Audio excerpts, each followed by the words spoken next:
대표 유승수 변호사입니다. 오늘은 이번에 그 화천대유를 통해서 성남 대장동 개발 사업에서 막대한 수익을 챙기고 그 회사에 고문으로 취업한 권순일 전 대법관, 그리고 또 권순일 전 대법관은 권순일 전 중앙선거관리위원장이기도 합니다. 따라서 이와 같은 대가 행위가 과연 적절한 것인지 국민 누구도 그렇게 생각하지 않습니다. 이와 관련해서 경위를 철저히 파헤치고 그 법적 문제점 또 그 책임, 이것들을 철저히 추궁하게 하기 위한 고발 기자회견을 진행하도록 하겠습니다. 먼저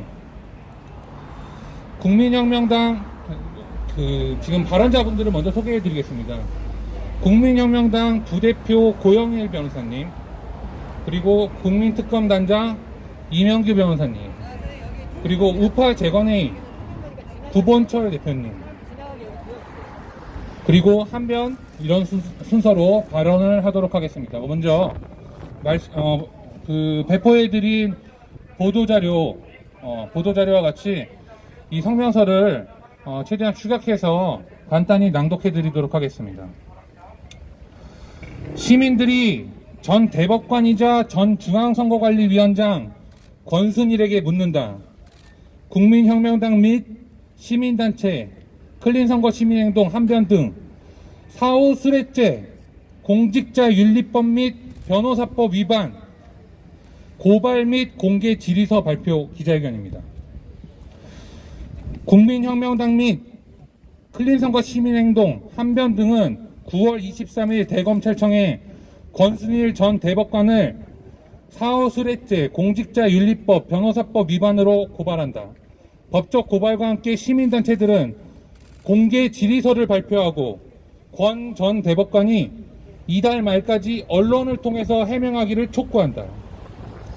권순일 전 대법관이란 자는 2014년 9월부터 2020년 9월까지 대법관으로 재직하였고 2017년 12월부터 2020년 10월까지는 제20대 중앙선거관리위원장도 겸임하였으며 2020년 12월부터 현재까지는 연세대학교 법학전문대학원 석좌 교수로 재직하고 있다. 2020년 11월부터 주식회사 화천대유 자산관리, 이하 화천대유라 하겠습니다. 화천대유 고문을 겸임하고 있다가 이 사실이 논란이 되자 2021년, 얼마 되지 않았습니다. 2021년 9월 17일경 고문직을 사임하였다. 권순일 전 대법관은 화천대유가 공직자 취업 제한 대상 기업이 아니라고 변명하지만 성남의 뜰이라는 SPC, 성남도시개발공사, 신탁사, SK증권 등이 취업 제한 대상 기업에 해당함이 명백하고 이는 공직자윤리법 규제 대상이다.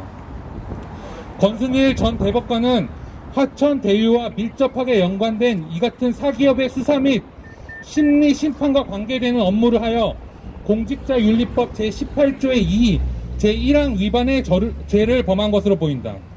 나아가 전화로 자문을 하였다거나 이하 또 송전탑 사업에 관해서 관여하였다거나 이와 같은 내용을 볼 때 각종 현직 대법관 등에 관한 알선 의혹까지 더해진다면 제18조의 4 청탁 또는 알선에 관하여도 수사되어야 마땅하다.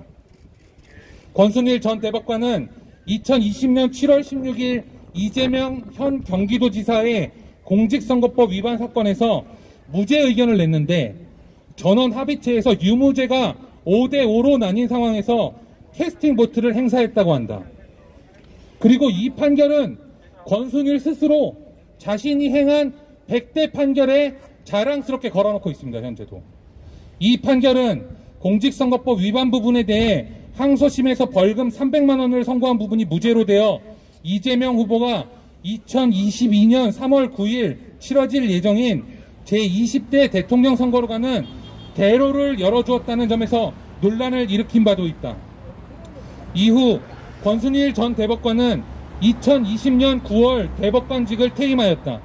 이 과정에서 관례상 동시에 퇴임해야 하는 중앙선거관리위원장을 계속 유임하겠다라는 주장을 펼쳐 법조계와 국민들 모두의 빈축을 산 바도 있다. 이후 채 2달여가 되지 않아 최근 대선 전국에서 논란을 일으키고 있는 화천대유의 고문직 활동을 시작하였다. 따라서 변호사법 위반 여부도 수사되어야 한다. 변호사 등록을 하지 않고 고액의 고문료를 받아 챙겼다면 그 자체로 법 위반이 되고, 변호사 등록을 하였다 하더라도 화천대유 고문에 대해서 겸직 허가를 받았는지 철저히 수사를 받고 죄책을 받아야만 한다.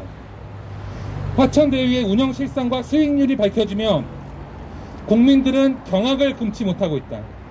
이재명 후보가 성남시장으로 재직할 때인 2015년 7월 성남 판교 지역의 최후의 노른자의 부지인 대장동을 개발하기 위해 성남시는 납입자본금 50억 원의 성남의 뜰이라는 특수목적법인 SPC를 설립했다. 화천대유는 이후 성남의 뜰의 민간 시행사 자격으로 참여하였는데, 선정 과정도 절대평가는 성남개발공사 간부들이 3시간여 만에 끝내는 등 졸속으로 이루어졌다고 알려지고 있다. 화천대유가 올린 1153배의 수익률은 여당 소속인 김부겸 총리도 상식적이지 않다고 언급할 정도이며, 여당 더불어민주당이 다수인 성남시 의회 관련 자료 제출 요구에 성남도시개발공사가 응하지 않는 등 의혹이 꼬리에 꼬리를 물고 있다. 무엇보다 화천대유는 2022년 20대 대통령 선거 경선에서 뜨거운 이슈가 되고 있으며, 국민들 사이에서는 상대적 박탈감과 함께 화천대유는 누구 겁니까? 라는 비아냥거리는 소리가 유행이 될 정도가 되었다. 권순일 전 대법관은 논란의 화천대유의 고문직을 맡으며 월 1,500만 원의 고문료를 받았다고 한다. 연간으로 환산하면 2억 원입니다. 권 전 대법관은 언론을 통해 이재명 경기지사 사건에 성남시 대장동 개발과 관련한 내용이 포함된 사실을 전혀 몰랐다고 발언한 사실이 있지만, 이 부분이 재판의 주요 3개 혐의, 친형 강제 입원, 대장동 업적 과장, 검사 사칭 등 이 중 3가지 중에 하나였기 때문에 신빙성은 떨어진다고 할 수밖에 없다.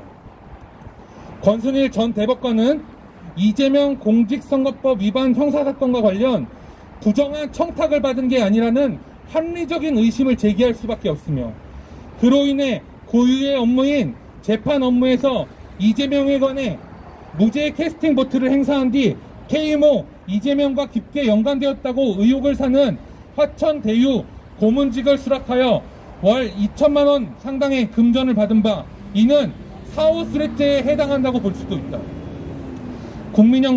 국민혁명당과 클린선거 시민행동, 한변 등 시민단체는 권순일 전 대법관을 사후수뢰죄, 공직자윤리법 및 변호사법 위반 등의 혐의로 고발함과 동시에 연대단체와 함께 아래 항목들에 대해서 9월 말까지 입장 밝혀주기를 요청한다.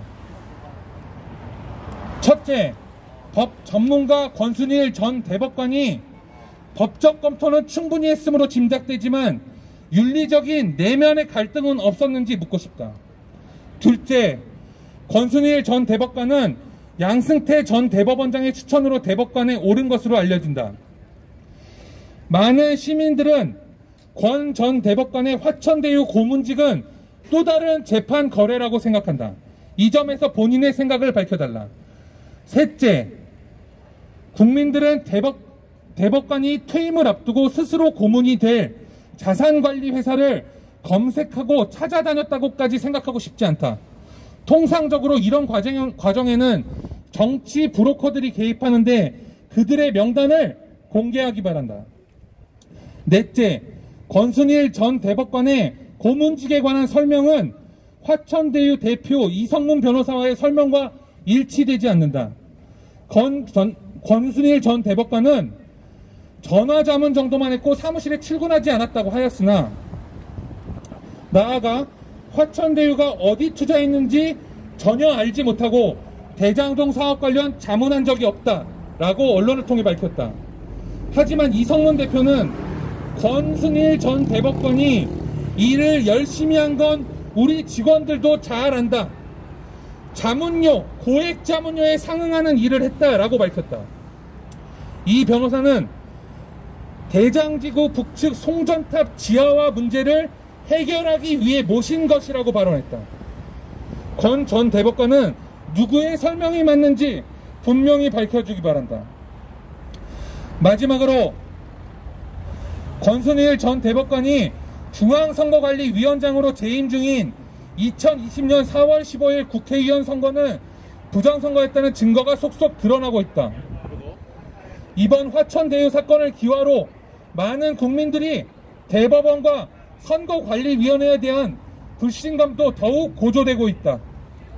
권 전 대법관은 최근 인천, 양산, 영등포 재검표에서 나타난 부정선거 증거들, 그리고 국민혁명당의 선거 무효 소송을 무작정 직무유기로 연기하는 사태에 대해서 전직 중앙선관위 위원장으로서의 의견을 피력해 주기 바란다.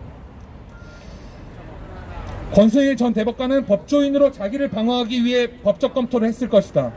하지만 법리 이전에 국민들과 법조 후배들에게 부끄러운 점은 없었는지 역사의식과 윤리적 측면에서 스스로를 돌아봐야 할 것이다. 2021년 9월 23일 국민혁명당, 클린선거 시민행동, 한반도 인권과 통일을 위한 변호사 모임, 우파 재건의 자유시민 총연대 이상입니다.